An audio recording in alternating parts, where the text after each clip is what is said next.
পুঁইশাক কম বেশি সবাই অনেক পছন্দ করে, আর সেটা যদি শুটকি দিয়ে হয় তাহলে তো কোনো কথাই নেই।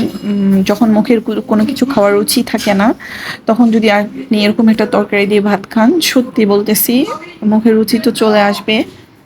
সে সাথে অনেকগুলো ভাত খাওয়া যায়। আসলে এরকম সিম্পল তরকারিগুলো সবসময় অনেক মজাদার হয়। বিসমিল্লাহির রহমানির রহিম। আসসালামু আলাইকুম, welcome to my new video. আজকে আমি আপনাদের সাথে পুঁইশাক দিয়ে শুটকি রান্নার রেসিপি শেয়ার করতে যাচ্ছি। তাহলে শুরু করা যাক। প্রথমে কড়াইতে পরিমাণ মতো তেল দিব।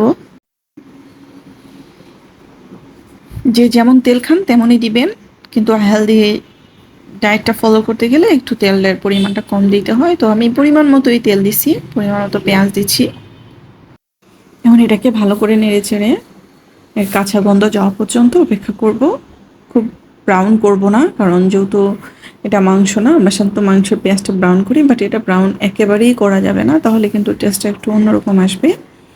এই যে এতটুকু হলেই হবে। তারপরে আমি দিচ্ছি রসুন বাটা 1 চামচ, বেশি দিব না, কারণ যেহেতু আমার তরকারিটা কম। আর রসুনটা দিচ্ছি এই কারণেই, শুটকিতে অবশ্যই রসুন দিতে হবে। রসুন না দিলে আসলে শুটকির তরকারি ভালো লাগে না।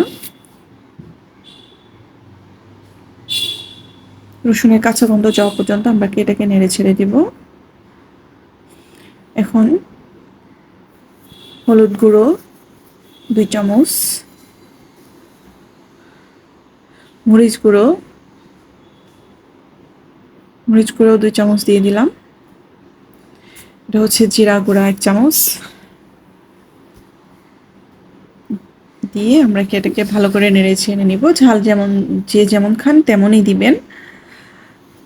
আর হলুদটা আমরা 2 চামচ দিচ্ছি এই কারণেই, কারণ শাক কিন্তু প্রচুর রঙের দরকার হয়।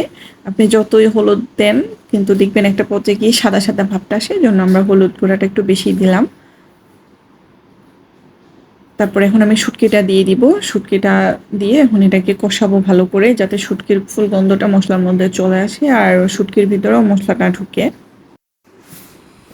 এটা ভালো করে কষাবো শুটকিটা, কারণ শুটকিটা যখন শাকের সাথে দেওয়া হবে এটা হয়তো ভালো মানে পানি পানি লাগবে, এই জন্য শুটকিটা ভালো করে কষাবো, যাতে ভিতরে মশলা চলে যায়। মানে আপনি শাকের সাথে যখন শুটকিটা পান, যাতে দাঁতের মধ্যে পড়লে অনেক ভালো লাগে।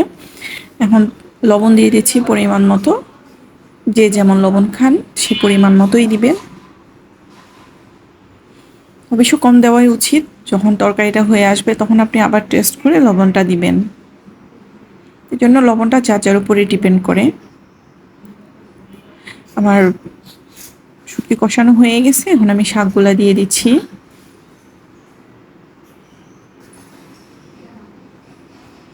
এখন যেহেতু বর্ষাকাল, পুঁই শাকগুলো একেবারে ফ্রেশ হয় এবং অনেক সুন্দর হয়, আপনি যেটা অন্য সিজনে কিন্তু পাবেন না। তো আমার মতে এখন বেশি করে পুঁই শাক খাবেন। পুঁই শাক অনেকভাবে রান্না করা যায়, চিংড়ি দিয়ে রান্না করা যায়, বড় মাছ দিয়ে রান্না করা যায়, ইলিশ মাছ দিয়ে রান্না করা যায়, শুটকি দিয়েও রান্না করা যায়। যে যেভাবে খেতে পছন্দ করেন। দেখেন আমার শুটকি এবং শাকটা কষানো গেছে, একেবারে অনেক কমে গেছে।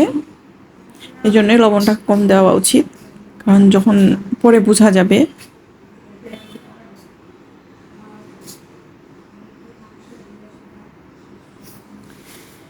যেহেতু কষানো হয়ে গেছে, এখন আমি এখানে পরিমাণ মতো পানি দিয়ে দিব। যেহেতু শাক এবং শুটকি খুব বেশি দিব না, সামান্য পানি দিব, না হলে ভালো লাগবে না। এই যে দেখেন আমারটা প্রায় হয়ে আসছে, আর পানিও একেবারে কমে গেছে।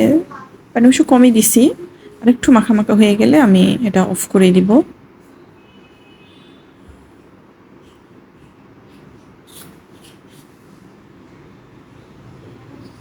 যে আমার ফাইনাল লুক চলে আসছে, দেখেন আমি কিন্তু একেবারে ঝোল রাখি নাই। এভাবেই হবে আপনি যখন আর একটু রান্না করবেন। তো যদি ভালো লাগে অবশ্যই একটা লাইক অ্যান্ড কমেন্টস করবেন, আর নিত্য নতুন ভিডিও পাওয়ার জন্য অবশ্যই আমার চ্যানেলের বেল আইকন টিপে রাখবেন। আল্লাহ হাফেজ।